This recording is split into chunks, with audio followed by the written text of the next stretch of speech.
gagawa ulit tayo ng favorite ng lahat. Ang strawberry matcha latte. My God, walang katapos ang gawa ng strawberry matcha. Pero paulit-ulit tayo mag-video. Here's our matcha.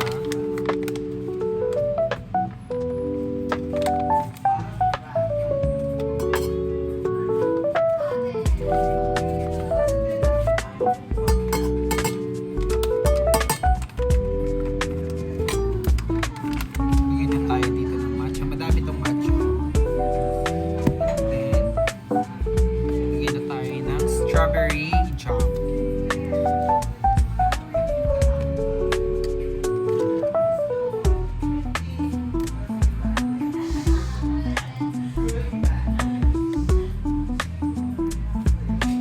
Oh, Kurt, madami na ha.